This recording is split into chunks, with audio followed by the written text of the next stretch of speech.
Welcome to Country Girl Grit, and today I'd like to talk about something that's very important to me about staying safe, living full time in a camper with my dog Ranger. Anyone who travels solo knows how critical it is to take some extra steps to make them feel secure. So I thought I would kind of give you some steps on what I do to keep myself safe as well as my dog Ranger, whether it's in the middle of nowhere or in a busy campground. For starters, I always put out 2 chairs so that it looks like more than one person is there, even though it's just Ranger and I. And also I put out Ranger's huge big dog bowl. You know, even though it's just Ranger and I, hopefully that will make someone think that other people are there. And my dog Ranger, he's not just my best friend, but he's also my guard dog. And just knowing that he's watching out for me makes me feel safe and relaxed so that I can get a peaceful night's sleep. And if he hears anything, he is quick to let me know. And of course, he always wants me to get up and go see, and I do. So that way, he continues to know that he's protecting me. You know, honestly, I don't think that I would be able to live full-time on wheels as a solo woman if I didn't have Ranger. I think that is the most important thing for anyone who is thinking about living full-time on wheels, especially a woman, is you should have a dog. A big dog. Or even a little chihuahua who makes a lot of noise that's going to bark every time they hear something. But I think that's really important. Lighting is really important for the outside of the camper so that you can see what's out there when there's noises going on, and you do hear a lot of noises out in the woods. But I'm about to upgrade my lighting to the poles that stand up that hold plants, so that way I can grow like radishes, and I can have the poles up, grow my radishes or whatever vegetables I want, so I can have that feel of, you know, trying to save money for one and be self-sufficient. But then you can take the hanging lights and you can just kind of hang it across, and so it'll light up the whole area, plus you're growing your vegetables. Another thing that I've done is I have a couple ring cameras.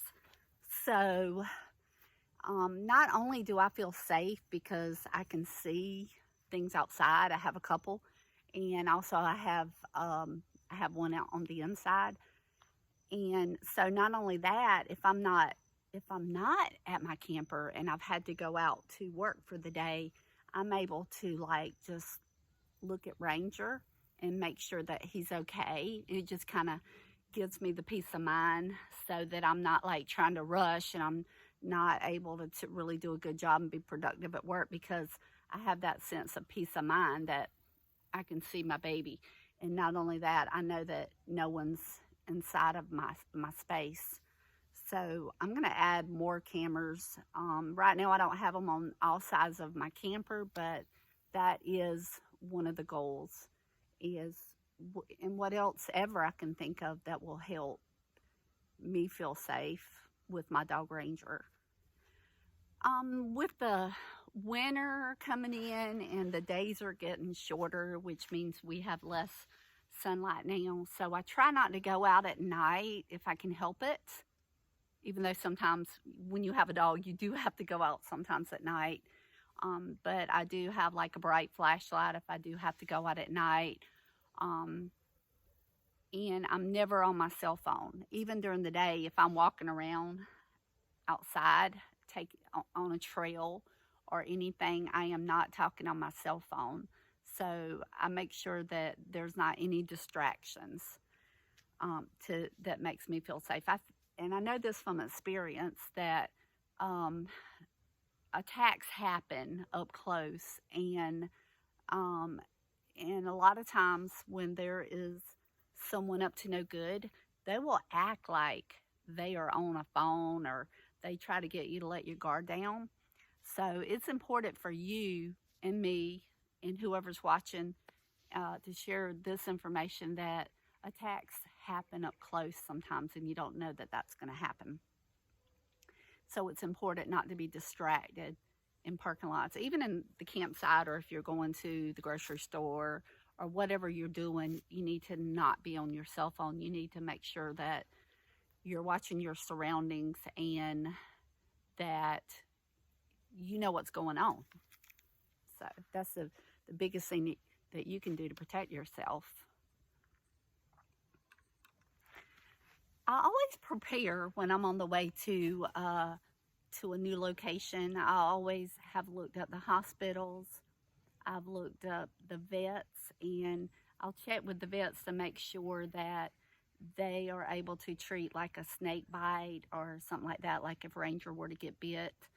So I always look at my surroundings, and if there's ever a park that I don't feel safe, because I've always checked it out in advance, then even if it's free rent because of host duties, I won't do it.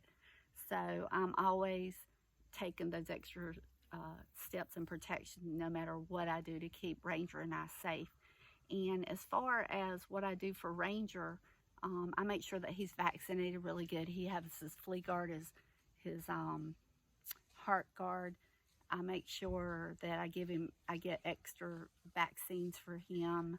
I take him to Myrtle Beach for his tick vaccine, and then his vet in Florence has the vaccine for if they drink the water in a lake or something. So anything that I can possibly do to protect him.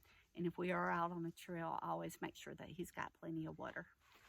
So one thing that I don't do is I don't post where I'm at.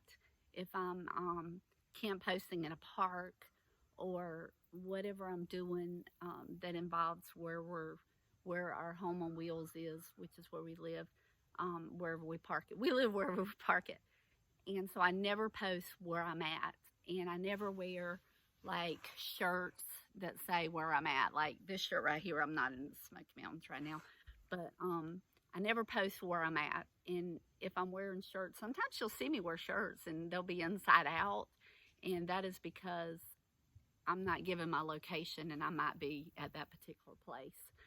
So I think that is really important. But with that said, I also let someone that I'm close to know where I'm at and when I'm going to be back.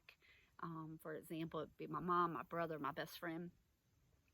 And also I share my location with a few very important people, like family members and friends.